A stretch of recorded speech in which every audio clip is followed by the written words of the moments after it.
اگر کھانے کی محتاجی ہوئی یا سامان کی محتاجی ہوئی فوراً معاملہ مچانے لگتے ہیں، ناشکری کرنے لگتے ہیں۔ ایمان سے بڑھ کے کوئی دولت ہو سکتی ہے؟ کھانا نہیں تو کیا ہوا، کچھ دیر بھوکے رہ لیں گے، بھوکے رہنا تو انبیاء کی سنت ہے۔ ہمارے نبی بھی کئی وقت بھوکے رہا کرتے تھے۔ آپ نے سنا ہوگا کہ اللہ کے نبی صلی اللہ علیہ وسلم ایک بار سفر سے واپس آ رہے تھے، واپس آنے کے بعد آپ نے اپنی بیوی حضرت عائشہ رضی اللہ تعالیٰ عنہا سے کہا، آپ بھوکے تھے، سخت بھوک میں تھے، آپ نے کہا اے عائشہ گھر میں کچھ کھانے کے لیے ہے؟ حضرت عائشہ کہتی ہے کچھ نہیں ہے۔ حضرت عائشہ کہتی ہے کچھ نہیں ہے۔ اللہ کے نبی صلی اللہ علیہ وسلم غصہ نہیں ہوتے ہیں، ڈانٹتے نہیں ہیں۔ اللہ کے نبی صلی اللہ علیہ وسلم نے اس چیز کو بھی آپ نے عبادت بنا دیا۔ آپ نے کیا کہا؟ اذن انا صائم، اے عائشہ گھر میں کھانا نہیں ہے تو کیا ہوا، روزہ رکھ لیتے، میں روزہ رکھ لیتا ہوں۔ آج ہماری حالت کیا ہے؟ دو وقت کا کھانا نہیں، معاملہ مچانے لگتے ہیں۔ ارے اللہ کے بندو، اللہ نے جو ایمان دیا ہے، یہ ماحول دیا ہے، عبادت کا موقع دیا ہے، اس سے بڑھ کے کیا ہو سکتا ہے؟ ایک آخری بات ذکر کر کے اپنی بات ختم کروں گا، وہ یہ ہے کہ آج ہمارے پاس بڑی دولتیں، بڑی نعمتیں ہیں، مگر ہمیں معلوم نہیں۔ میں تو سوچا تھا کہ مولانا سوال پوچھ رہے تھے تو ایک سوال یہ بھی کیا جائے، بتا ہی دیتا ہوں، چاہے پوچھ لیتا ہوں کہ اس دنیا میں سب سے افضل کام کیا ہے؟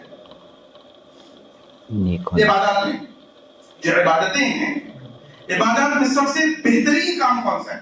خیر کا لفظ ہے۔ دنیا اور دنیا میں پائی جانے والی ساری چیزوں میں سے سب سے بہتر چیز کیا ہے؟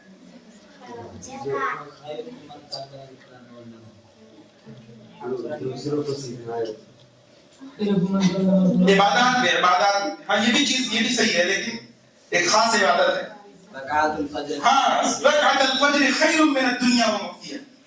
اللہ کے نبی صلی اللہ علیہ وسلم کیا فرمایا؟ رکعت الفجر خیر من الدنیا وما فیہا۔ فجر کی جو 2 رکعت سنت ہے، یہ دنیا اور دنیا میں پائی جانے والی جتنی چیزیں، کروڑوں کی بلڈنگ ہو، بڑا بزنس ہو، بڑی بڑی پراپرٹی ہو، وہ کچھ بھی حیثیت نہیں رکھتی ہے 2 رکعت سنت کے سامنے۔ کتنا پڑھتے ہیں، کتنے ہم لوگ اس کے پابند ہیں، کیا ہم دھیان رکھتے ہیں اس کا؟ اتنی بڑی نعمت ہے ایمان۔ ایمان کے ساتھ ساتھ فجر کی 2 رکعت سنت۔ اور ایک اور آخری چیز ذکر کر کے اپنی بات ختم کروں گا، وہ یہ ہے کہ یہ جو سورہ فاتحہ ہے، الحمدللہ رب العالمین الرحمن الرحیم مالک یوم الدین، یہ پوری سورت جو ہمیں سے ہم چھوٹے چھوٹے بچے کو یاد، اس بچی کو بھی یاد ہوگا، اس بچی سارے لوگوں کو یاد، جانتے ہیں کیا ہے؟ یہ بہت بڑی دولت ہے، یہ بہت بڑی دولت ہے۔ جب سورہ فاتحہ نازل ہوا تو اس کے سبب نزول کیا ہے؟ اس کے نزول کا سبب یہ ہے کہ صحابہ اللہ کے نبی صلی اللہ علیہ وسلم کے پاس آئے اور اپنے صحابہ نے کہا غیر مشرک، غیر مومن ہے، مشرک نے بہت پیسے بڑی پریشان کر کے، خاص کر کے مولانا مادیت کے پیچھے پڑے ہوئے لوگ، دولت، مال، ہوس، اس کے پیچھے لوگ پڑے ہوئے ہیں۔ تو صحابہ بھی انسان تھے، صحابہ نے شکایت کیا کہ یہ جو کفار ہے بڑی دولت ہے ان کے پاس، ہمارے پاس تو کچھ نہیں ہے، کیا کریں؟ تو اللہ کے نبی صلی اللہ علیہ وسلم کو اللہ رب العالمین نے کہا کہ وَلَقَدْ آتَيْنَاكَ سَبْعًا مِّنَ الْمَثَانِي وَالْقُرْآنِ الْعَظِيمِ کہ اللہ کے نبی آپ کہہ دیجئے کہ میں نے اس سے بڑی چیز آپ کو دیا ہے۔ ارے وہ کیا ہے؟ اس سے بڑی چیز دیا، کیا ہے وہ بڑی چیز؟ سبعًا من المثانی، قرآن کی وہ 7 آیتیں جو بار بار پڑھی جاتی ہے، دہرائی جاتی ہے، ہر کسی کو یاد ہے، سورہ فاتحہ۔ سورہ فاتحہ کو اللہ رب العالمین نے دنیا کی سب سے عظیم چیز بتایا، ہمیں یاد ہے، مگر ہم کب پڑھتے؟ صرف نماز میں۔ نماز اس کے بغیر نہیں ہے، نماز میں پڑھنا ہے، اس کے ساتھ ساتھ صبح پڑھیں، شام پڑھیں، سر میں درد ہو پڑھیں، ہر چیز کی دوا ہے، ہر درد کی دوا ہے سورہ فاتحہ۔ ہماری مائیں بہنیں تھوڑا سا جن شیطان کی پریشانی آئی، تھوڑی سی لوگ تعویذ کرنے کی طرف چلے جاتے ہیں، بابا کے پاس کیا ضرورت ہے؟ سورہ فاتحہ سے بڑی دولت ہے کیا؟ سورہ فاتحہ اتنی بڑی دولت آپ کے پاس ہے، آپ اس کو پڑھیں، اپنے بچوں پہ دم کریں پڑھ کر کے۔ بچے اگر شرارت کر رہے ہیں، پریشان کر رہے ہیں، ان کے اوپر پڑھیں، ہر چیز میں پڑھیں، انشاءاللہ اللہ رب العالمین اس کے ذریعے آپ کی زندگی کو بدل دے گا، اور انشاءاللہ آخرت میں بھی آپ کو کامیابی نصیب فرمائے گا۔ بلکہ اس کے بارے میں اگر بات کیا تو بہت لمبی بات جائے گی۔ اللہ رب العالمین سے دعا ہے کہ العالمین آج جو ہم اس مجلس میں بیٹھے ہیں، اس مجلس کو ہمارے میں بیٹھنے کو ہماری طرف سے قبول فرما۔ اے اللہ ہم سے جو کمیاں کوتاہیاں رہ گئی، خاص کر کے اس بچوں کی طرف سے جو تھوڑی سی شور و شرابہ ہوا، اے اللہ اس کو معاف فرما۔ الہ العالمین تو ان کو صحیح سمجھ عطا فرما، اے اللہ ان کو مجلس کی قدر کرنے کی توفیق دے، الہ العالمین ان کی طرف سے جو کمیاں ہو گئی ان کمیوں کو معاف فرما، اور اے اللہ ہماری طرف سے بھی جو کمیاں ہو گئی ان کمیوں کو بھی معاف فرما، اے اللہ تو بہت بڑا معاف فرمانے والا ہے، الہ العالمین تو اس پروگرام کو منعقد کرنے والوں کو کی مدد فرما، اے اللہ ان کی طرف سے بھی اس پروگرام کو قبول فرما، الہ العالمین ان کے لیے اس کو صدقہ جاریہ بنا، آمین تقبل یا رب العالمین، وصلی اللہ وسلم علی نبینا محمد، السلام علیکم ورحمۃ اللہ وبرکاتہ۔